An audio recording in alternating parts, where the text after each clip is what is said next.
ორგანიზატორებმა მომიწვიეს თქვენთან შესახვედრად. მადლობას გიხდით, რომ მობრძანდით და ჩანს უკვე ეს ინტერესი თქვენი წარმომადგენლობით, ესე ვთქვათ, რაოდენობის მიხედვით რომ შევხედოთ. მე 4 წელზე მეტი არ გახლდით საქართველოში. ვიყავი იძულებით წასული ჩემი ქვეყნიდან. ბუნებრივია 4 წელიწადი ჩემთვის იყო ძალიან მძიმე წლები. მაგრამ ერთი წუთითაც მე არ შემიწყვეტია ესე ვთქვათ, ხალხურის დევნება საქართველოში მიმდინარე მოვლენებთან და ჩემს აზრს შეძლების დაგვარად ყოველთვის ვაფიქსირებდი. მაგრამ შემდეგ შეიქმნა ესეთი მდგომარეობა ჩემს ირგვლივ, რომ მე იძულებული გავხდი, რომ ჩამოსულიყავი ჩემს სამშობლოში. მიუხედავად იმისა, რომ მე არანაირად არ მქონდა ან პირობა, ან გარანტია იმისა, რომ ჩემს მიმართ წამოწყებული დევნა სახელმწიფოს ხრივ არ დასრულდებოდა საპატიმრო ღონისძიებით. მაგრამ ეს იყო პირადად ჩემი ღირსების საკითხი, ჩემი ოჯახის ღირსების საკითხი და მე ეს ვალი უნდა მომეხადა ისე როგორც დავუშვათ ნებისმიერ ქართულად გაზრდილ ადამიანს შეეფერება. უნებრივია სასამართლო პროცესი უნდა შემდგარიყო. მე არ მალავ, რომ ამ შემთხვევაში კმაყოფილი ვარ იმ გადაწყვეტილებით, რომელიც სასამართლომ მიიღო, გაითვალისწინა ადამიანურიც და სამართლებრივი გარემოებებიც, მომცა შესაძლებლობა იმისა, რომ მომაკვდავი დედა მენახა, თუმცა მე ჩვენ ვერ შევძელით რამე, ყველა ღონისძიების მიუხედავად ვერანაირად ვერ შევძელით თავიდან აგვეცილებინა ეს უბედურება და დედა ჩემი მაინც დაიღუპა, მაგრამ რაღაც პრეცედენტი შედგა საქართველოში, რომ პოლიტიკურად დევნილ ადამიანებს ალბათ ამ პრეცედენტის მიხედვით უნდა შეეძლოთ თავის ქვეყანაში ჩამოსვლა იმ შემთხვევაში, თუ ისინი ხელს არ შეუშლიან სახელმწიფო ხელისუფლების იმ ინტერესებს, რომელსაც საპროცესო კანონმდებლობა და საერთოდ სისხლის სამართლებრივი კანონმდებლობა ითვალისწინებს. მე მაშინაც სასამართლოს ხდომაზე და ეხლაც და მანამდე სხვათა შორის პრესის საშუალებით ვაცხადებდი, რომ ხელს არ შეუშლიდი გამოძიების სულელობას, რომ ვითანამშრომლებდი იმ კუთხით, რომ კანონი ითვალისწინებს ასეთ მოთხოვნას, რომ როდესაც ჩვენებას აძლევან საგამოძიებო მოქმედებებში ღებულობ მონაწილეობას, ეს არის კანონის ენით თანამშრომლობა და არა ისე როგორც სხვაგვარად ესმით გამრუდებული სახით, თითქოს ეს თანამშრომლობა რაღაც აგენტურულ საქმიანობას წარმოადგენს და ასე შემდეგ. პირიქით ეს არის ჩემ ინტერესებში, რომ ყველა ის პროცედურა, რომელსაც საპროცესო კანონმდებლობა ითვალისწინებს, დაცული და შესრულებული უნდა იქნეს და მე მზადყოფნას გამოვთქვავდი წინასწარ, როგორც შემდეგ ჩამოვედი, იმის შემდეგაც ეს მზადყოფნა სასამართლოზე გავაცხადე. დღესაც ვაცხადებ, რომ იმ სისხლის სამართლის საქმესთან დაკავშირებით, რომელიც ჩემს წინააღმდეგ არის აღძრული პროკურატურის მიერ, მე გავაგრძელებ ასეთი ტიპის, ასე ვთქვათ, თანამშრომლობას, რომ მზადავარ ხელი შეუწყო ყველა იმ პროცედურის დროულად აღსრულებას, რომელსაც კანონმდებლობა ითვალისწინებს. დღეისათვის მე მაქვს ასეთი სტატუს კვო, რომ იტყვიან, რომ მე კვლავ რჩები ბრალდებულად ამ სისხლის სამართლის საქმეში. ჩემს მიმართ შეიცვალა აღკვეთი ღონისძიების სახე, ანუ წინასწარ შეფარდებული იყო პატიმრობა და ჩვენ მოვითხოვეთ, რომ ვინაიდან ჩვენ გარანტიას ვაძლევთ საგამოძიებო ორგანოებს, რომ ხელს შეუწყობს გამოძიების სულელობას და არ დავემალებით გამოძიებას, ამიტომ შეიცვალა ეს ღონისძიება გირაოთი.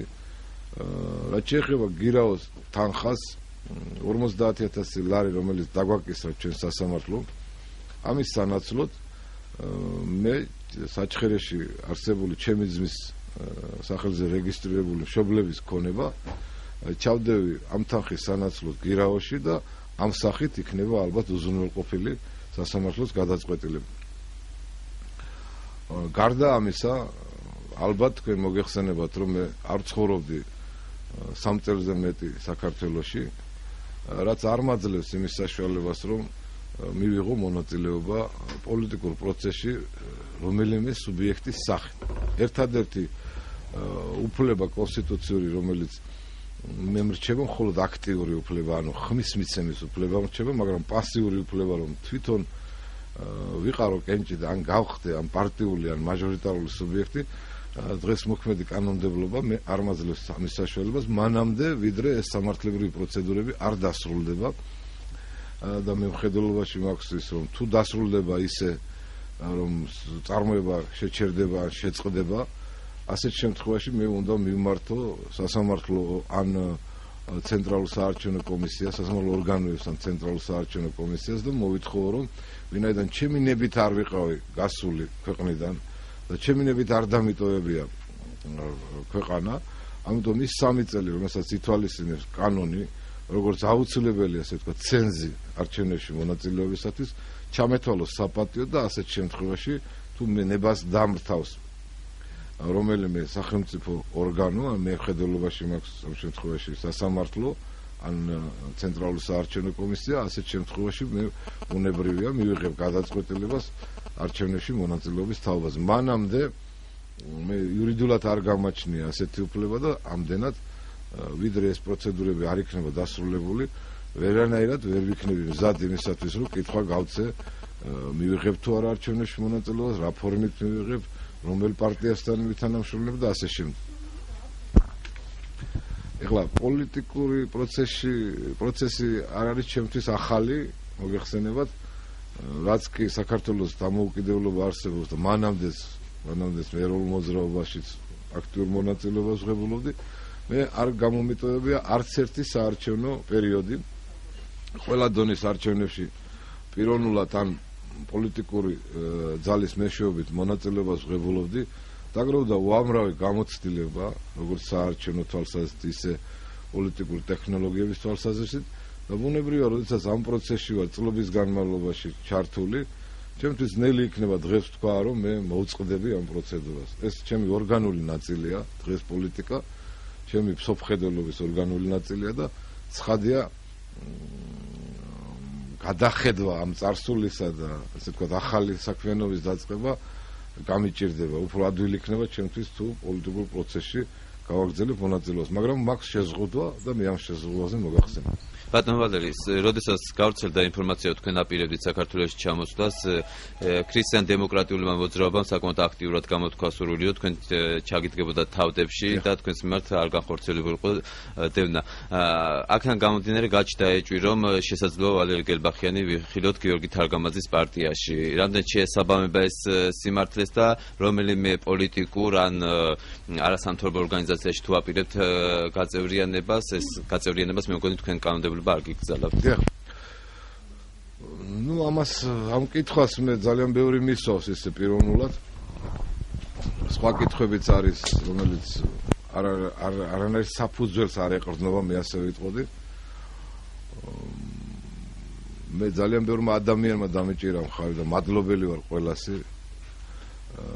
ასევე მედია საშუალებების, ელექტრონული, ასე ვთქვათ, მედია საშუალებების მეშვეობით გავრცელდა ეს ინფორმაცია, მხარდაჭერა იყო ძალიან აქტიური, არაერთმა პიროვნებამ გამოხატა ასეთი მხარდაჭერა, მათ შორის პოლიტიკურმა ძალამაც თუ შეიძლება სახალხო კრება მაქვს ხედველობაში, მისმა ყველა წევრმა ეს სურვილი გამოთქვა, რომ თავდებში დამედგებოდა და ასევე ქრისტიანულ-დემოკრატიულმა მოძრაობამ მთლიანად, არა მარტო პიროვნულად. მოგეხსენებათ, ბატონ გიორგი თარგამაძესთან მე მაქვს ძალიან დიდი ხნის ურთიერთობები.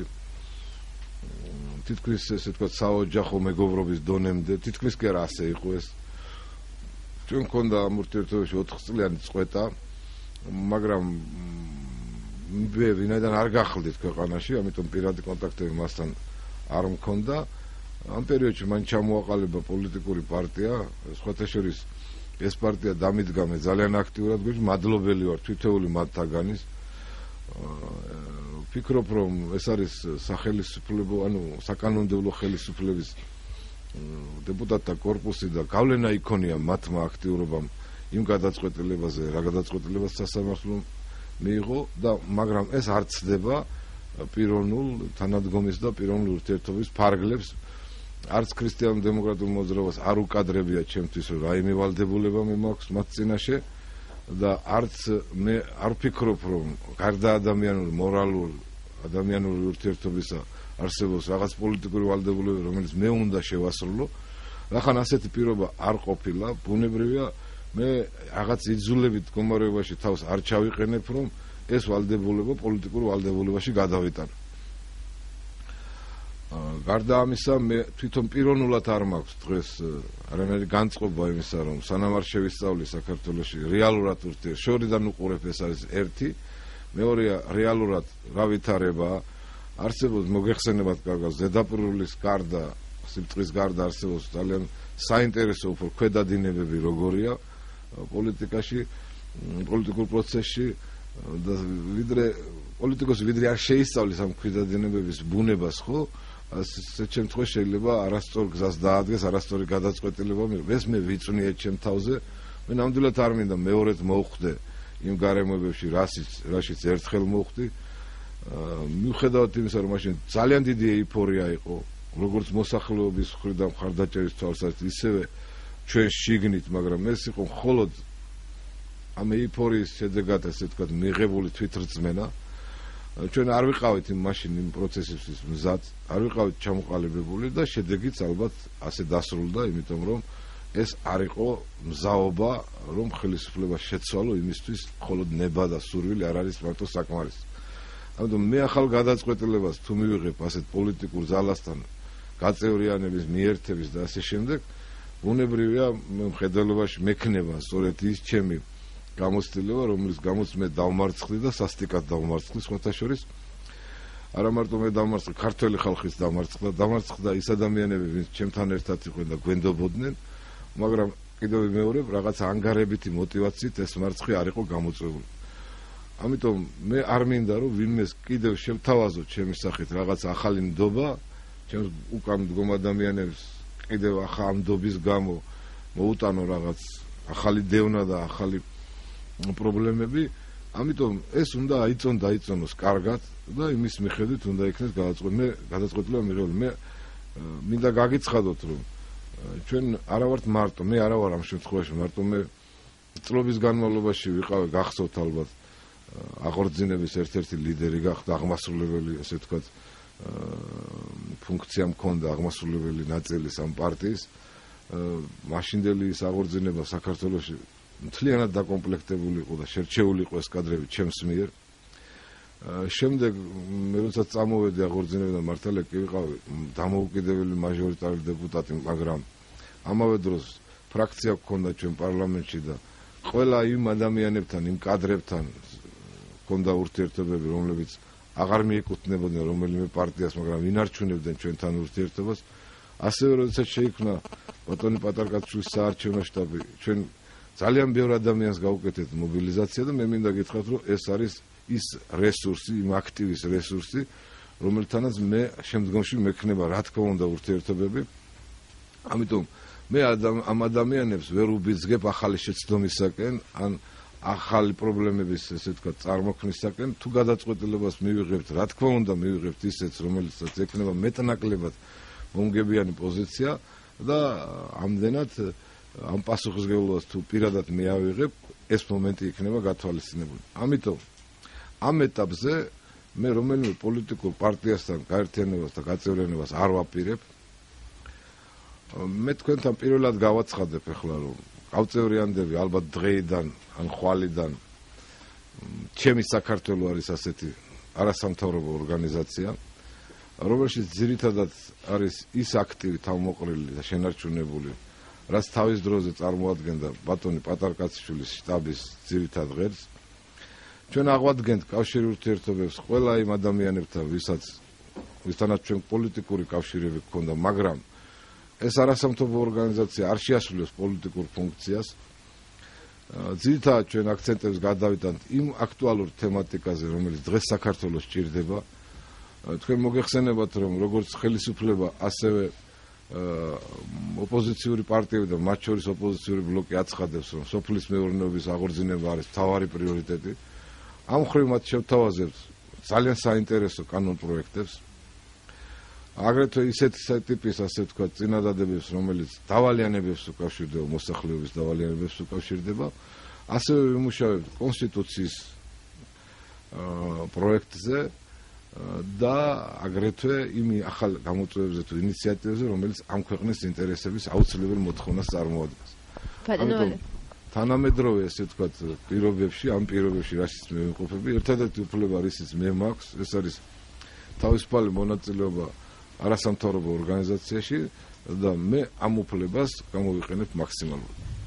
ბატონო ვალერ, მიუხედავად იმისა, რომ თქვენ აცხადებთ, რომ არ გაქვთ იმის კანონიერი უფლება მიიღოთ არჩევნებში მონაწილეობა, კულუარებში მაინც ვრცელდება ხმები იმის შესახებ, რომ თქვენ შეიძლება იყაროთ კენჭის საჩხერეში და იყოთ ბიძინა ივანიშვილის კონკურენტი. იმ შემთხვევაში თუ დაგთოთ შესაბამისმა უწყებებმა ნებართვა საარჩევნო პროცესში მიიღოთ მონაწილეობა, რამდენად გამორიცხავთ თუ არა ამ ფაქტს, რომ საჩხერეში იყაროთ კენჭი? დიახ, მე მსმენი ამ ინფორმაციის შესახებ მინდა გითხრათ, რომ სოციალურ ქსელებში გავრცელდა ჩემი ჩამოსვლისთანავე ვერსიები, რომ მე ჩამომიყვანა სპეციალურად ხელისუფლება იმისთვის, რომ დაუპირისპირდე ბატონ ივანიშვილს. შემდეგ ბევრი ასე თქვა სიბინძურეს დაიწერა ამ ქსელებში, თითქოს ეს ყველაფერი იყო სცენარი, რომ გარკვეულ სიმულაციას ჰქონდა ადგილი, თითქოს არ ჰქონდა ესეთი მდგომარეობა და ასე შემდეგ ძალიან ბევრი სიბინძურე მოკლედ გავრცელდა. არავითარი კავშირი ადამიანურ გზნობებთან, მორალთან, ზნეობასთან ამ ინფორმაციას არ ჰქონდა. ვინც იკადრა, მე ვთვლი, რომ ეს არის მათ მიერ მხოლოდ ცოდვა გამოვლენილი, ჩადენილი ცოდვა გამოვლენილი და სხვა არაფერი. ამიტომ არის ასეთი ადამიანები, რომელსაც მხოლოდ ობივატელური აზრები აწუხებს, არანაირი როგორ გითხრათ, გზნობადობის ფარგლები ან მორალობის ფარგლები არ აქვთ გათვალისწინებული და რა თქმა უნდა მე ვერასოდეს დავეთანხმები იმ ტიპის განცხადებას, რომელიც ცდება რა თქმა უნდა ამ მორალურ ზნეობრივ ფარგლებს. რაც შეეხება ჩემს მონაწილეობას, მე იცით კარგად, რომ 95 წელშიც, 99 წელშიც და 2003 წელშიც კენჭს ვიყრიდი საჩხერეში მაჟორიტარ კანდიდატურის დეპუტატობის კანდიდატი. ანუ ჩემთვის ახლა ვინმე ახალი რამე გამოიგონოს და მითხრას იყარე ქუთაისში, ეს უფრო ალბათ იქნება არალოგიკური, ვიდრე დაუშვათ ვინმე თქვას, რომ საჩხერეში რატო იყრის გელბახიანი კენჭს. ამიტომ რომ იყოს დაუშვათ ჩვეულებრივი ჩემთვის პოლიტიკური პროცესი და არ მქონდეს ასეთი შეზღუდვები, ცხადია მე ვიფიქრებდი ასეთ რამეს. და არ იქნებოდა ამაში არალოგიკური არაფერი. მით უმეტეს ახლა წლების განმავლობაში გარკვეული გუნდი ჩამოყალიბდა საჩხერეში, რომლებიც თუ ვიტყვით პირდაპირ არის ჩემ გუნდს წარმოადგენს, ამის თქმა, ამის უფლება მე მაქვს. ყველა არჩევნებში მონაწილეობდა ეს ხალხი, ზოგჯერ პირდაპირ ფორმით, ზოგჯერ რაღაც შეფარული ფორმით და ასე შემდეგ, მაგრამ მონაწილეობას ყოველთვის ღებულობდა.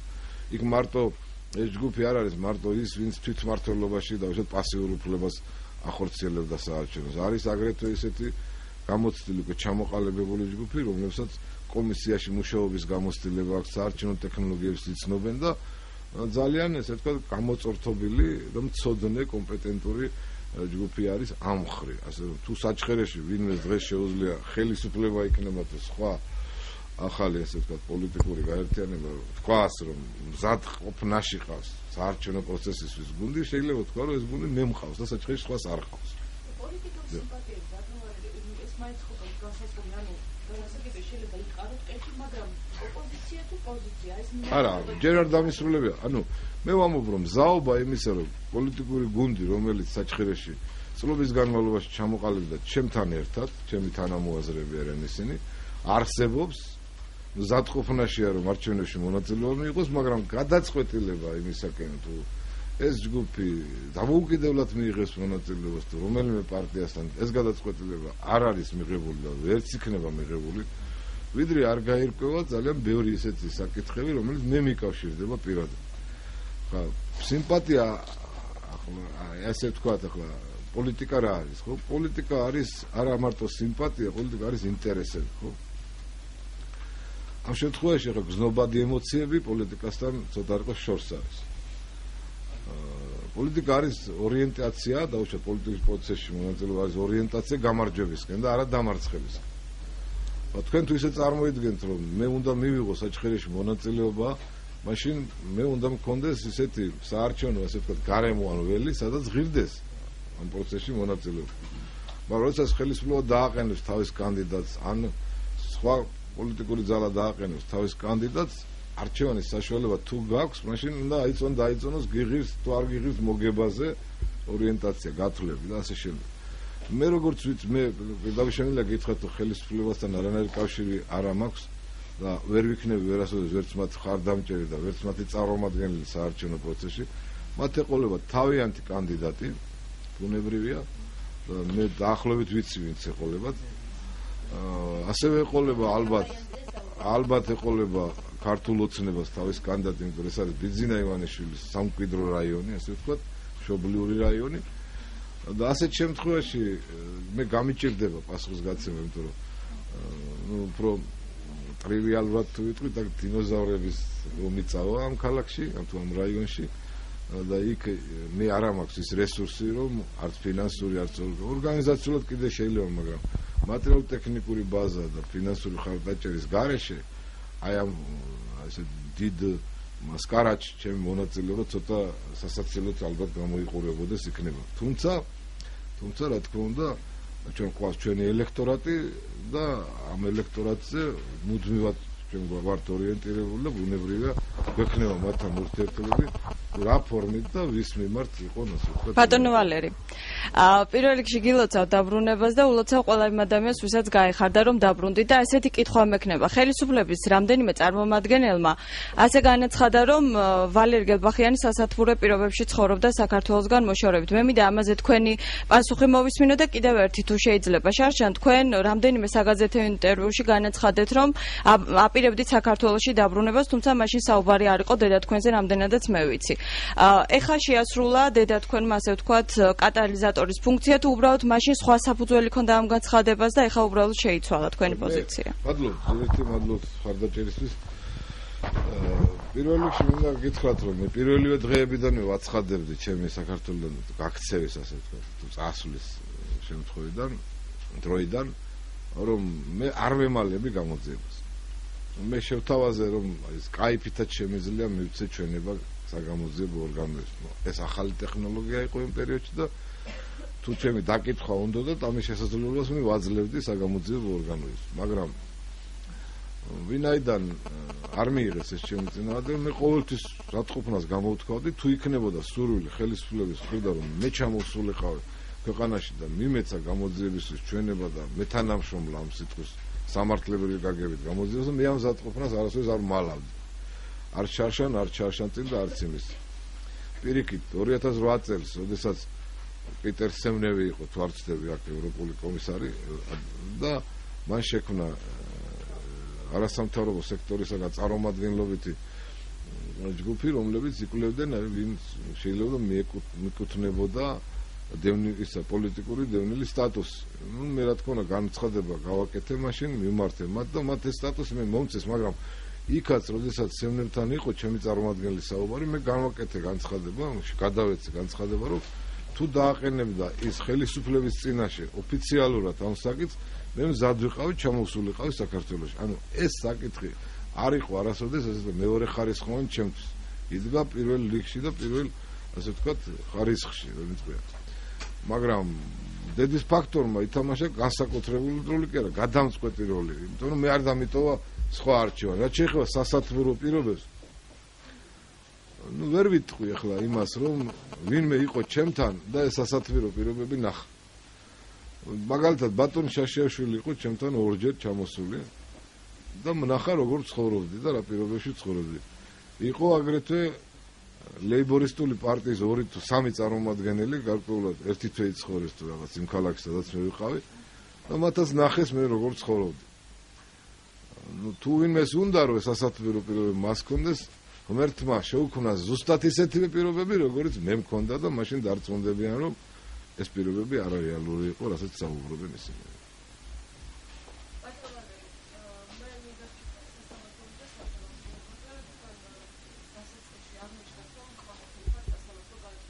Yeah.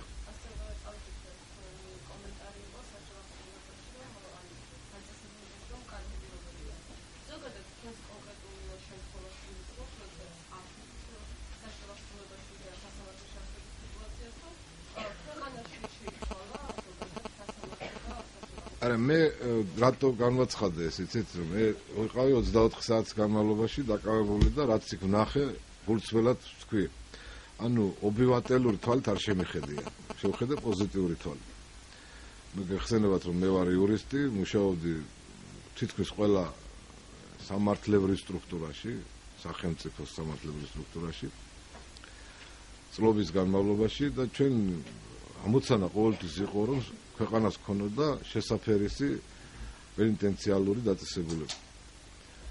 ვერც კომუნისტების დროს და ვერც შემდეგ შევარდნაძის პერიოდში ვერ მიაღწია მაშინდელმა ხელისუფლებამ, რომ როგორმე ამ სისტემაში მომხდარიყო მატერიალურ-ტექნიკური ბაზის, ასე ვთქვათ, შექმნა, სადაც შეიძლებოდა ნორმალურ პირობებში განთავსებულიყო პატიმრები და მათ ადამიანურად და ღირსეულად ეგზნოთ თავი. მაგრამ მე რაც ვნახე ახლა დავუშვათ იგი გუდანისციხე მაქვს ხედულობაში. შეიძლება ითქვას, რომ ევროპული სტანდარტი შიგნით მიღწეულია. ყველა შენობა არის აკმაყოფილებს ამ მოთხოვნას. შიგნით ციხის მე მეორე კორპუსში გახლდით მე-13 კამერაში, თარს კამერაში, საკანში ბუდიში. და შიდა ინტერიერი არის გაკეთებული სწორედ ისე, რაც მე მინახავს ევროპულ ქვეყნებში. ანუ ვიზუალურად ეს ყველანაირად აკმაყოფილებს იმ პირობებს, რა სტანდარტებსაც ჩვენ გვთავაზობ და დასავლეთ თავის დროზე კი ეხლაც, მაგრამ რა მდგომარეობაა ციხეებში ზოგადად მე ამაზე საუბარი რა თქმა უნდა არ შემიძლია. არ ვიცი ეს საკითხი. მე დიდხანს იქ არ ყოფილვარ და ვერ გეტყვით რა ხდებოდა იქ. თუმცა რაც აი გარეგნულად შეიძლება ითქვას, გარეგნულად ძალიან ეს შთამბეჭდავი, ესე ვთქვათ, შეხედულება აქვს ყველაფერს. რაც შეეხება სასამართლო სისტემას, მე შეიძლება ვარ კმაყოფილი სასამართლოს გადაწყვეტილებით, მაგრამ ის რომ სასამართლო საერთოდ არ არის დამოუკიდებელი საქართველოში, ეს პრობლემა არსებობს, აღიარებული არის თავად საერთაშორისო ორგანიზაციების მიერ და იმ შეხვედრებზეც, ოფიციალურ საერთაშორისო დონის შეხვედრებზეც, როდესაც ხელისუფლება ხდება სხვა ქვეყნის ხელისუფლებას. იქაც ფიქსირდება, რომ არსებობს მართლმსაჯულების დამოუკიდებლობის პრობლემა. ამიტომ ვინაიდან შექმნილი არის შესანიშნავი მატერიალურ-ტექნიკური ბაზა, შემიძლია გითხრათ, რომ სასამართლოები არის საუკეთესო შენობა ნაგებობებში, საუკეთესო მოწყობილი. ახლა ამ სასამართლოს აკლია მხოლოდ ის რეფორმა, რასაც ქვია დამოუკიდებლობა. მე ეს არ მგონია, რომ მოსამართლეების ბრალი იყოს, მგონია, რომ ეს არის პოლიტიკური სისტემის შედეგი, თუმცა იმედი უნდა დავიტოვოთ იმისთვის, რომ პოლიტიკური პროცესები და დემოკრატიული პროცესები ეს ხანგრძლივი პროცესია და პირველ რიგში, როდესაც ეს ეტაპი ხელისუფლების ესე ვთქვათ, დამამთავრებელი ეტაპი დასრულდება, ახალ ეტაპზე პირველივე რეფორმა უნდა იყოს მართლმსაჯულების დამოუკიდებლობის რეფორმა. სხვა რეფორმა სასამართლო სისტემას არ ესაჭიროება. ერთადერთი რაც ესაჭიროება, ეს არის დამოუკიდებლობა. და ბატონო ვალერი, გარდა იმისა, რომ თქვენი მისამართით ისმოდა ხელისუფლების მხრიდან ბრალდებები, სხვადასხვა სახის ბრალდებები, ასევე ბოლო პერიოდში თქვენი მისამართით გაისმა კრიტიკა ოპოზიციის წარმომადგენლების მხრიდან, კონკრეტულად ქართული ოცნებამ ყოფილობაში და თქვენ გადანაშაულებენ, რომ თითქოს ხელისუფლებასთან გარიგებით ცდილობთ დაუპირისპირდეთ ბიძინა ივანიშვილს. რამდენად შეესაბამება, რამდენად არის ახლოს ეს რეალობასთან და ასევე გაინტერესებს ზოგადად თქვენი შეფასება, რას ფიქრობთ პოლიტიკაში კიდევ ერთი ახალი მილიარდერის გამოჩენის შესახებ. თქვენ მილიარდერთან თანამშრომლობის, პოლიტიკური თანამშრომლობის გამოცდილება გაქვთ და რა პარალელებს გავლებდით თუნდაც ბიძინა ივანიშვილსა და ბადრი პატარკაციშვილის შორის. ახლა პირველ რიგში მინდა გითხრათ, რომ ის რაც მე გავიარე და რაც მე ვნახე, ჩემთვის ეს იყო, როგორ გითხრათ, გამოფხიზლებას ვერ დავარქვი ამას. აი თვალები ამეხილა იმაში, რომ ვიყავი ეიფორიაში და ამ ეიფორიამ მომიტანა ეს მარცხი, რაც არა მარტო ჩემი მარცხი იყო, არამედ მე ვფიქრობ, რომ საქართველოს მარცხიც იყო. არ მინდა რა თქმა უნდა ახალ პოლიტიკურ ძალებს უსურვო იგივე. ამის გამო იყო, რომ მე საგაზეთო პუბლიკაციებში გარკვეულ შენიშვნებს, ასე ვთქვათ, ვაფიქსირებდი ახალი მოძრაობის მიმართ, რეკომენდაციებსაც ვიძლეოდი, მაგრამ რატოღაც ამ ადამიანებმა ჩათვალეს, რომ ეს იყო მათი კრიტიკა და მათი საპირისპირო პოზიციის დაფიქსირება. არ მქონია ესეთ სურვილი, გულწრფელად გეუბნებით. დღესაც მაქვს სურვილი, რომ კიდევ ხედავ ძალიან ბევრ ნეგატივებს, მე ამაზე საუბარი ახლა ამ წუთში არ მინდა. მიუხედავად იმისა, რომ არის პოზიცია, აი ესეთი პოზიციების ფიქსაცია მიდის იქითკენ, რომ ჩვენ მაგრები ვართ და დავამარცხებთ ხელისუფლებას, მე ამ ნიშნებს ვერ ვხედავ. მაგრამ არავითარ რეკომენდაციებს აწი არ გავცემ, იმიტომ რომ ეს რეკომენდაციები რამე ღირებულია ვინმეს, იმიტომ რომ ვიღაცას ეჩვენება ეს გამაღეზიანებლად, ამიტომ იმ რჩევლების მეშვეობით, რომელიც ბატონ ბიძინას ხოს, მან განახორციელოს თავის საკუთარი პოლიტიკა და უსურვებს წარმატებას. თუმცა მე ძალიან ეჭვი მეპარება, გულწრფელად გეუბნებით. იმიტომ რომ ჩვენ რაც გავიარეთ მისი ანალოგიების რაღაც აჩრდილები უკვე არსებობს. ჯერ არ დაწყებულა საარჩევნო კამპანია და არც დაპირისპირება არ დაწყებულა ხელისუფლებასა და ქართულ ოცნებას შორის. არის რაღაცა ესეთი საკითხები, რომელიც ექვემდებარება გარკვევას და ამაზე არის პანიკა, რომ რატომ კითხულობს ხელისუფლების ორგანო თუ ამა თუ იმ ფინანსების მოძრაობას. თუ ამას ეძახიან დაპირისპირებას, მე არ ვფიქრობ, ეს არის დაპირისპირება, დაპირისპირება ცოტა სხვა რამეა. ანუ ანტაგონიზმი ჯერჯერობით არ იგრძნობა ამ ორ პოლიტიკურ ძალას შორის.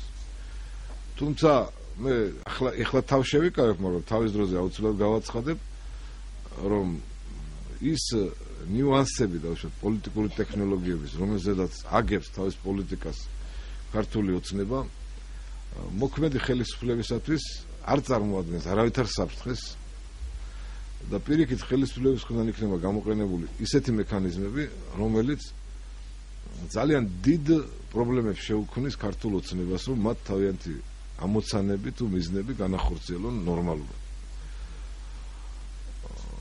რაც შეეხება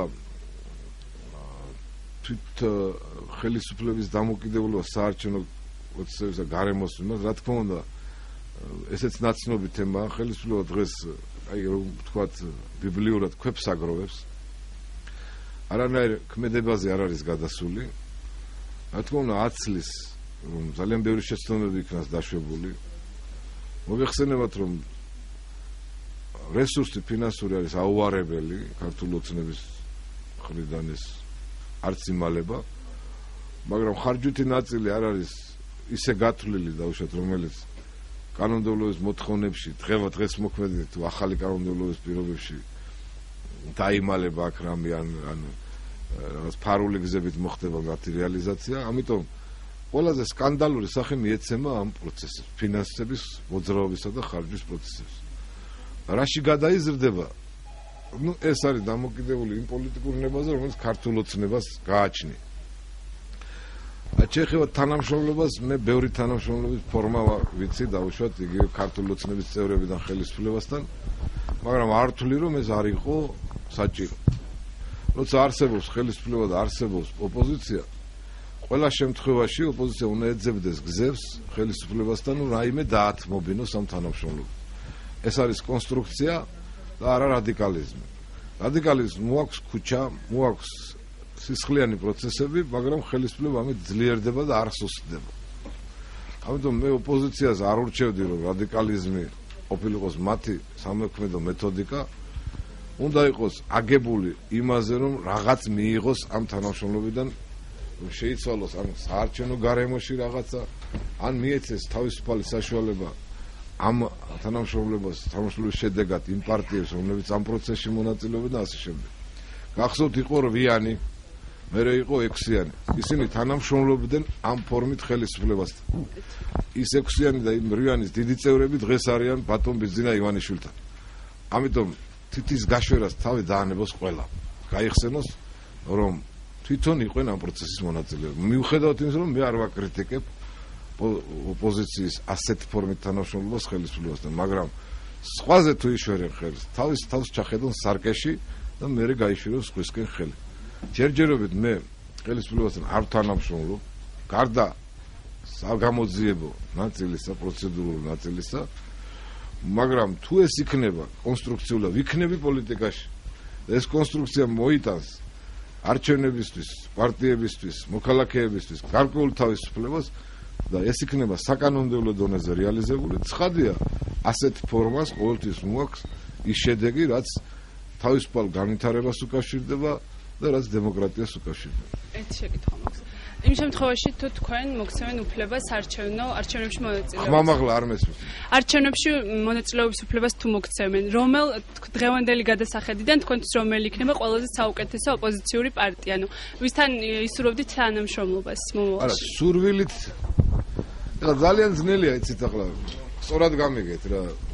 საუკეთესო მე ჩემი იდეალების მიხედვით დავუშვათ საუკეთესოს არავინ არ მიმაჩნია, იმიტომ რომ მეც არ ყოფილი ვარ არასოდეს საუკეთესო მდგომარეობაში და საუკეთესო პოლიტიკურ ძალებთან, მაგრამ რეალობა ითხოვდა, რომ არჩევანი იმის მიხედვით უნდა გააკეთო, რაც ამ რეალობაში არსებობს. დღეს რაც არსებობს ჯერჯერობით ჩამოყალიბებული საბოლოო ფორმაში არც ერთი არ არის. მე არ ვიცი დაუშვათ საბოლოოდ რა ფორმას მიიღებს იგივე ქართული ოცნება, დანარჩენი პოლიტიკური ძალები. არ ვიცი დაუშვათ რა პოზიციას დაიკავებს და რა ფორმატში მოთავსდება სხვა ოპოზიციური პოლიტიკური ძალები, საპარლამენტო და არასაპარლამენტო. შეიქმნება თუ არა ერთიანი კოორდინაცია. შესაძლებელია იყოს რამდენიმე კოალიციის კოორდინაცია და ამაში ერთიანობა არსებობს. ანუ ფორმატი ჯერ არ არის ასეთი შემოთავაზებული. ამიტომ წინასწარ იმის თქმა, რომ ეხლა მე ვინმე სიმპათიურება, ვინ არა, მე მოგახსენეთ, რომ ჩემი პირადი ასე ვთქვათ, გასაჭირიდან და გამომდინარე ახლა თქვენს წინაშე დიდ მადლობას უცხადებ ქრისტიან დემოკრატიას და სახალხო კრებას. თუ ეს არის სიმპათია, ჩათვალეთ, რომ მე ამ შემთხვევაში ადამიანური ვალი უნდა მოვიხადო და უნდა ვთქვა, რომ მათ რახან გამოხატეს ჩემდამი ასეთი ღია ასე ვთქვათ, ხარდაჭერა, მეც ვალდებული ვარ, რომ ღიად მოუხადო მათ მადლობა და ეს სიმპათია დაუფიქსირო, მაგრამ ეს არ ნიშნავს, რომ მე ამ ეტაპზე მზადავარ იმისთვის, რომ ფას არავის, მე ჩემ არ ვიფიქროთ, რომ აი ფას ვადებ ჩემ თავს, უბრალოდ პიროვნულად არა ვარ მზად. თუმცა იმასაც გეტყვით, რომ სადაც ჩვენ მივალთ, არ მივალთ მარტო პიროვნულად, მივალთ ძალიან დიდი ადამიანური და ელექტორალური რესურსით და ძალიან დიდ სარგებლობას მოუტანთ იმ ძალას, სადაც ჩვენ მივალთ, მაგრამ ეს გადაწყვეტილება რომ იქნეს მიღებული პოლიტიკური თვალსაზრისით, ამას მე თავში მოგახსენეთ, რომ ჯერ ჭირდება იმ სამართლებრივი შეზღუდვებისაგან გათავისუფლება, რომელიც ჩემს რეალობაში არსებობს. ბატონო ვალერი გუშინ ტელეკომპანია კავკასიის ეთერში ისაუბრეთ ბადრი პატარკაციშვილის და ირაკლი კოდუას შეხვედრაზე ლონდონში. უფრო დაწვრილებით რომ გითხრათ, ანუ რა შეხვედრის დეტალები თუ იცით.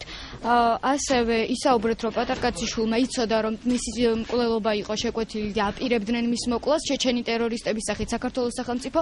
საიდან გახდა თქვენთვის და თავად ბადრი პატარკაციშვილისთვის ცნობილი, ანუ აი ეს დეტალები რო გითხრათ თუ შეიძლება და კიდე ერთი განცხადება გააკეთეთ, რომ პატარკაციშვილს პრეზიდენტობა არ სურდა და ეს იძულებით გადადგმული ნაბიჯი იყო, ვინ აიძულებდა მაშინ ამ ნაბიჯის გადადგმას, ესეც რო გითხრათ. ძალიან ბევრი კითხვა დაგროვდა, კონკრეტულად გეტყვით, ხო თემა დიდია ძალიან. ჯერ კიდევ 2007 წლის დასაწყისში მე არაერთხელ შევხვდი სხვათა შორის ხშირი ურთიერთობები მქონდა ბატონ ბადრისთან. მან მე გამაცნო ერთ-ერთი ჩანაწერი, სადაც იყო საუბარი ქართული აქცენტით საუბარი რუსულ ენაზე ჩეჩენ ბოევიკთან და სადაც ეს ქართველი უკვეთავდა, მოდი ასე ვთქვათ, ჩეჩენს, რომ თუ ის ბადრი პატარკაციშვილის ლიკვიდაციას მოახდენდა, არა მარტო ფულს გადაუხდენ, არამედ გაგრძელდებოდა ის თანამშრომლობა და მიიღებდა იმ გარანტიებს, რაც ადრე იყო მისთვის ნათქვამი. ეს ძალიან დიდი ჩანაწერი, მე მოკლე შინაარს გეუბნებით აქედან. რა თქმა უნდა, ამ ჩანაწერი ხელისუფლების მხრიდან არ გადაცემია ბადრი პატარკაციშვილს. გადაეცა ჩეჩნების მხრიდან და შემიძლია დღეს ვთქვა, რომ დიდი ფულია გადახდილი ამ ჩანაწერისთვის. შემდეგ დაიწყო კვლევა ამის თაობაზე, რომ ვისი დაკვეთით ხდებოდა პატარკაციშვილის ლიკვიდაციის გეგმა, ვინ იყო ამის ორგანიზატორი. სხვათა შორის ბადრი პატარკაციშვილმა მითხრა მაშინ, რომ საქართველოს საელჩოში თუ საკონსულოში ბოდიში 2 თვის განმავლობაში ხელისუფლების ზალოვანი სტრუქტურებიდან 3 წარმომადგენელი იყო ჩასული, მათ მიეცათ აკრედიტაცია დიპლომატიური, თითქოს დიპლომატიურ ქოლგის ქვეშ იმყოფებოდნენ და ისინი მუდმივად აკვირდებოდნენ იმ მარშრუტებს, რა მარშრუტებითაც ბადრი პატარკაშვილი გადაადგილდებოდა ქალაქ ლონდონში. ამის შემდეგ მან შეიცვალა საცხოვრებელი, არ დაუტოვებია, არ გაუყიდია ლონდონის არც ვილა და არც ოფისები, მაგრამ ძირითადად გადავიდა ისრაელში. ცხოვრობდა ტელ-ავივში და ამით იცავდა თავს, აი ესე ვთქვათ, ასეთი ტიპის საფრთხის თავიდან ასაცილებას. მაგრამ დაიქირავეს საკმაოდ ცნობილი ადვოკატი, ყოფილი გენერალური პროკურორი იყო დიდი ბრიტანეთის, რომელსაც კონტაქტები გააჩნდა ბრიტანეთის სამართალდამცავ ორგანოებთან და დაისვა საკითხი, რომ სკოტლანდი არტში აღზრულიყო სისხლის სამართლის საქმე ამ ტერორისტული აქტის, მოსალოდნელი ტერორისტული აქტის გახსნისათვის. აქედან გამომდინარე, როდესაც მან შეიტყო, რომ კოდუას ჰქონდა სურვილი პატრიკაჩვილთან დაკონტაქტებისა, მან არათუ თანხმობა განაცხადა ამის შესახებ. ძალიან გააქტიურდა, რომ ეს შეხვედრა მომხდარიყო. ბუნებრივია, პოლიტიკური თემით იყო შეფუთული ეს ყველა შეხვედრების ტექსტები, მაგრამ მისი მთავარი ინტერესი იყო, რომ მოესმინა ბატონ კოდუას ეს ჩანაწერი და დაედასტურებინა, რომ ეს ხმა არ ეკუთვნოდა რიგით მოქალაქეს, არამედ ეკუთვნოდა ქართული სპეცსამსახურის თანამშრომლს. და როდესაც მათი შეხვედრა მოხდა, ბატონმა პატრიკაშვილმა მოასმენინა ეს ჩანაწერი მას. ბატონმა კოდუამ დაუდასტურა, ვინც იყო ეს პიროვნება. ოღონდ ის უთხრა, რომ მის სამსახურში არ შედიოდა, სხვა სპეცსამსახურში შედიოდა, მაგრამ ვინაობა დაუსახელა. და ამით ის იყო კმაყოფილი, ვინაიდან მან მიზანს მიაღწია, რომ პრაქტიკულად გახსნა, მოდი ასე ვთქვათ, ის ტერორისტული აქტის მომზადება და შეკვეთა, რასაც ის მთელი წლის განმავლობაში ეძებდა. რა თქმა უნდა ვიცი, ეს არის ჩანაწერებში ოფიციალურად თქვენთვის არის ცნობილი მხოლოდ ის მონტაჟები, რაც მაშინ ტელევიზიამ დაატრიალა და ყველა ტელევიზიამ. ტექსტები, ძირითადად გაშიფრული ტექსტები ამ საუბრების მხოლოდ ერთხელ იყო გაზეთ ალიაში და სრულყოფილი სახით მე მგონი არც იქ არ იყო. გამოძიებას გააჩნია, მეც გამაჩნია მთელი სტენოგრამა ამ საუბრების. ამ სტენოგრამაში არის ის ადგილი, რაც თქვენ გაინტერესებთ. დღეს ალბათ არ არის, მე არ ვთვლი მიზანშეწონილად დავასახელო ეს ადამიანი. სამსახური არის შინაგან საქმეთა სამინისტრო. მაგრამ არ მოხერხდა, მე ამის თქმა მინდა, რომ მან მითხრა მე ტელეფონზე, რომ როდესაც მე ერევანში გახლდით 23 რიცხვში, ვესაუბრე მას 23 დეკემბერს, მან მითხრა, რომ ჩანაწერი გააკეთა. მაყოფილია ამ შეხვედრით, რომ ხვალ დილით მეორე დღე იყო ორშაბათი, ჩემი ადვოკატი წაიღებს ამ მასალას ინგლისური თარგმანით და ჩააბარებს სკოტლანდიარს და აღიძრება სისხლის სამართლის საქმე ამ ტერორისტულ აქტთან დაკავშირებით. სამწუხაროდ ეს ჩანაწერი არ მოხდა სკოტლანდიარში და მოხდა ხელისუფლების ხელში. ეს არის ისტორია. ეს ცალკე თემაა გამოძიების, ვისი მეშვეობით მოხდა. გვარად ლორდი იყო ადვოკატი. ლორდი იყო გვარად.